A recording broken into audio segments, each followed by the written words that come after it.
தாயிலிருந்து தான் தலைமுறை தொடங்குகிறது. ஒவ்வொரு தாயும் ஒரு வரலாறு. தலைமுறை மாற்றத்தை உருவாக்கக்கூடிய தகுதி படைத்தவள் தாய் மட்டுமே.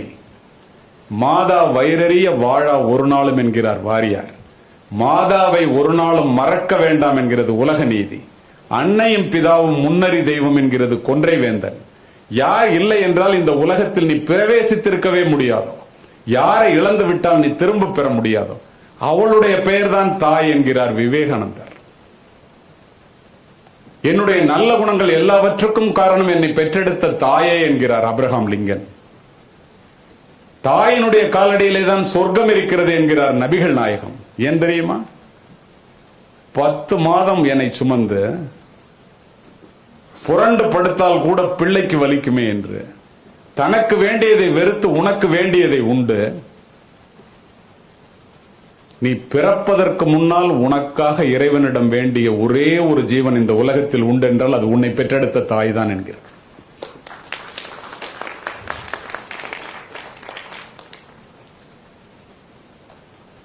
முன்னூறு நாள் என்னை சுமந்து மூச்சடக்கி பெத்தெடுத்து முதல் தொட்டி கட்டி முதல் முத்தமிட்டு உதிரத்தை பங்கு போட்டு உணர்வினை பங்கு போட்டு உயிரினை பங்கு போட்டு என்னை பெத்தெடுத்த அம்மா உனக்கு என்னை பெத்த கடன் எப்படித்தான் தீருமான்னு ஒரு கவிஞன் எழுதுறான். ஓலை குடிசையிலே ஒழுகும் மழைநீரை குழந்தை மேல் படாமல் காப்பதற்காக உங்களுடைய ஒவ்வொரு தாயும் உங்களுடைய உடலை கூடாரமாக்குகிறாள், தன்னுடைய உடலை. ஏன்? நீங்கள் நனைந்திருப்பீர்கள் இளவயதிலே மழை நீரால் அல்ல, தாயினுடைய கண்ணீரால். பெற்றோர்களை பிரிந்து வந்துதானே இங்கே இருக்கின்றீர்கள். அடிப்படை எங்கிருந்து ஆரம்பிப்பது என்பது உங்களுக்கு தெரிந்திருந்தாலும் கூட அதை உணர்த்த வேண்டும் என்று நான் விரும்புகின்றேன். அதற்கு பல காரணங்கள் உண்டு. தாயை போற்றி வீழ்ந்தவனும் இல்லை, தாயை தூற்றி வாழ்ந்தவனும் இல்லை. சித்திர சோலைகளாக இங்கே வந்து அமர்ந்திருக்கின்றீர்களே, உங்களை வளர்த்தெடுப்பதற்கு உன்னுடைய தாய் எத்துணை முறை ரத்தம் சிந்தினாள். தாய் அசல் தெய்வம், அதன் நகல் என்பேன். தெய்வத்தை நாம் நேரில் பார்த்ததில்லையே. தாயினுடைய உழைப்பிலே வளர்கிறோம், தந்தையினுடைய உயர்வையிலே உயர்கிறோம். வளர்ந்த பிறகு நான் என்று சொல்லுகின்றோமே, அந்த நான் என்பது யார்? நம் உடலிலே ஓடுகின்ற ரத்தம், எலும்பு, சதை, உயிர், உடல் அத்துணையும் அந்த பெற்றோர்கள் போட்ட பிச்சை அல்லவா? வளர்ந்த பிறகு பெற்றோர்களை முதியோர் இல்லத்திற்கு அனுப்புகின்ற சமுதாயத்திற்கு நான் சொல்லிக்கொள்ள விரும்புவதெல்லாம், பருத்தோலை குருத்தோலை ஆகாது, ஆனால் குருத்தோலை ஒரு நாள் திரும்பவும் பருத்தோலை ஆகும். இதை குறிப்பிடுவதற்கு காரணம் உண்டு. பூமிக்கு அடியிலே இருக்கின்ற நீரானது கிணற்றின் மூலம் முகம் காட்டுவதைப் போல, பசுவினுடைய உடலிலே இருக்கின்ற பாலானது மடிக்காம்பிலே சுரப்பதைப் போல, தெய்வம், இறைவன் ஒவ்வொரு வீட்டிலும் தனித்தனியாக இருக்க முடியாது என்ற காரணத்தினால் தாயை படைத்தான் என்பதை மனதிலே பதிய வைத்துக் கொள்ளும். நான் இங்கே உங்களிடம் உரையாற்றிக் கொண்டிருக்கின்றேன். நிறைய பேர் கண்ணை தொடக்கிறீங்க, நான் பார்க்கிறேன். எது மகிழ்வானதோ எது நெகிழ்வானதோ அதுவே மகிழ்வானது. நான் இங்கே உங்களிடம் உரையாற்றுவதற்கு நான் தான் காரணம் என்று நினைத்தால் என்னை போல முட்டாள் எவனும் இருக்க முடியாது. வரப்பிலே பில்லறுத்து வயலிலே களை எடுத்து கையிலே வடிகின்ற ரத்தத்தை காசாக்கி என்னுடைய ஏழை தாய் என்னை படிக்க வைத்த காரணத்தினால் முன்னாள் காவல்துறை உயர் அதிகாரியாகவும் இன்று உலகம் முழுவதும் சென்று உரையாற்றுபவனாகவும் உங்கள் முன் இன்று உரையாற்றுகின்றேன் என்றால் அத்துணைக்கும் காரணம் என்னை பெற்றெடுத்த ஏழை தாயே. அப்படித்தானே உங்களுக்கும்? நினைத்து பாருங்கள்.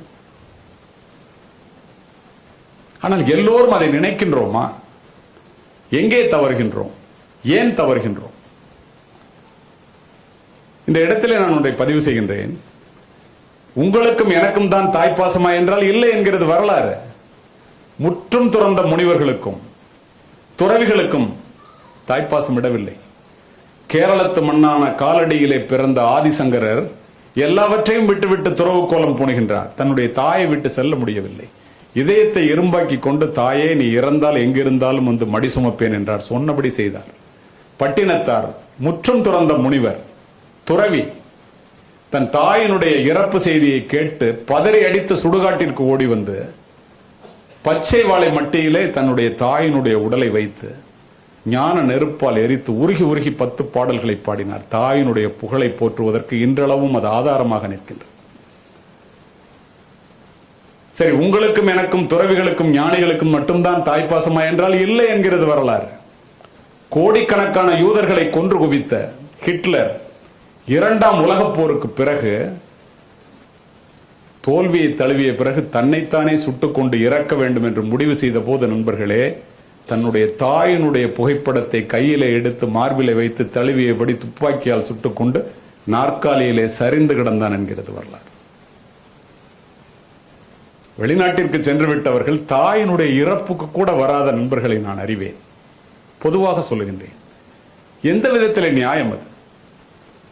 எப்படி அது? நினைத்து பாருங்கள். தயவு செய்து தாயினுடைய அருமை, தாயினுடைய சக்தி எவ்வளவு பெரியது தெரியுமா? சமீபத்தில் நடந்த ஒரு சம்பவம், 12 வயதே ஆன 6ஆம் வகுப்பு படிக்கின்ற பிள்ளையை அழைத்துக் கொண்டு ஒரு தாயும் தந்தையும் இந்தியாவில் உள்ள மிகப்பெரிய மருத்துவமனைக்கு செல்கின்றார்கள்.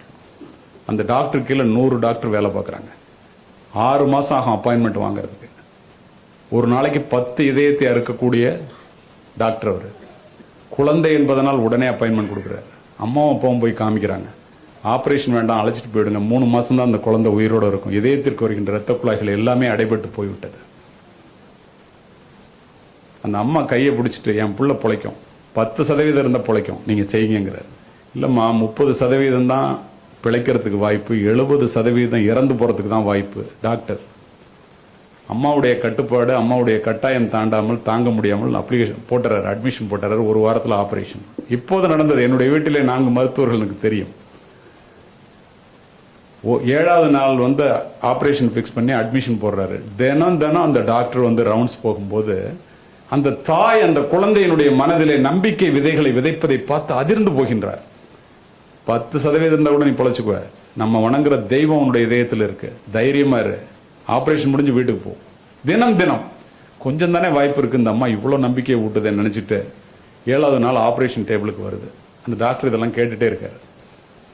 அந்த பிள்ளைய ஒரு தட்டி 5.5 மணி நேரம் ஆப்ரேஷன், அதுக்கப்புறம் உயிரோடு இருக்குமான்னு தெரியாது. நடந்த நிகழ்வு, கதையல்ல, நிஜம். அப்ப சொல்றாரு, பயப்படாதம்மா, என்னால் முடிஞ்ச வரைக்கும் நான் ட்ரை பண்றேன். அந்த குழந்தை கேக்குதுங்க, doctor, I don't have any fear, but I am having a question to you. எனக்கு பயம் ஒன்றும் இல்லை, உங்கள்கிட்ட ஒரே ஒரு கேள்வி, என்னம்மான்னு கேட்குறாரு. இதய அறுவை சிகிச்சைன்னா, ஓப்பன் ஹார்ட் சர்ஜரினா இதயத்தை அறுப்பீங்களா? பயப்படாதம்மா, அனஸ்தீசியா கொடுத்தான் அறுப்பேங்கிறார். அந்த குழந்தை கேட்குதுங்க, எனக்கு பயம் இல்லை, என்னுடைய தாய் என்னுடைய இதயத்திலே நான் வணங்கும் தெய்வம் இருப்பதாக சொன்னார். நான் நிச்சயமாக பிழைத்துக் கொள்வேன். பிழைத்து கொண்ட பிறகு கடவுள் எப்படி இருந்தார்னு கேட்பேன். நீங்க சொல்லணும், இதயத்தை அறுக்கும் போது கடவுளுக்கு காயம்பட்டு விடாமல் ஜாக்கிரதையாக அருங்கள். மிரண்டு போன டாக்டர் இப்படி ஒரு நம்பிக்கை என்று ஆபரேஷன் ஸ்டார்ட் பண்றாரு. 50வது நிமிடத்திலே இதயத்திற்கு வருகின்ற இரத்த குழாய்கள் அத்துணையும் அடைபட்டு போய் குழந்தை இறந்து விடுகிறது. அதிர்ந்து போன டாக்டர், ஒரு நாளைக்கு 10 பேரை காப்பாற்றுறோம், அந்த குழந்தையை காப்பாற்ற முடியல, நம்மளும் மனிதன் தானே என்று நினைத்து விட்டு ஒரு நிமிஷம் யோசித்து பார்க்கிறாரு. அந்த அம்மா இவ்வளவு நம்பிக்கை விதைகளை விதைத்தது, இந்த குழந்தை முழுமையாக அதை நம்பியது, அதற்காகவாவது இந்த குழந்தை பிழைத்திருக்க கூடாதா என்று எண்ணிக்கொண்டு பாடியை க்ளோஸ் பண்ணி அம்மா அப்பாட்ட கொடுங்கன்னு சொல்லிட்டு ஒரு அடி எடுத்து வைக்கிறார். பக்கத்தில் இருக்கிற லேடி டாக்டர் ஒரு தட்டி, doctor, blood is coming to the heart, இதயத்திற்கு ரத்தம் வருகிறது, மீண்டும் இதயம் துடிக்கிறது என்றவுடன் அதிர்ந்து போன அவர் உடனே எல்லா மிஷினையும் ஆபரேட் பண்றார்.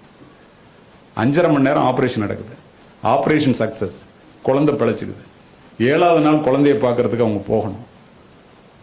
போய் பார்த்தா குழந்தை, கடவுள் எப்படி இருக்காருன்னு கேட்டா என்னடா சொல்றது அப்படின்னு எல்லா டாக்டரையும் கூப்பிட்டு கேட்கிறாரு. எல்லாரும் சர்ஜன், ஆளுக்கு ஒன்று சொல்றாங்க. ஒரு முடிவோட போறாரு.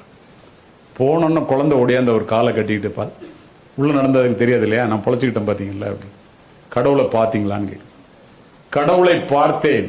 கடவுள் எப்படி இருந்தார்னு கேட்குது. கடவுள் இப்படித்தான் இருந்தார் என்று பின்னால் கையை காண்பித்து விட்டு நகர்ந்து கொண்டார். நண்பர்களே, அவர் கை காண்பித்த இடத்திலே அந்த ஏழை தாய் நின்று கொண்டிருந்தார். தாயினுடைய காலை போய் கட்டிட்டு, நீதான் கடவுளாங்குது.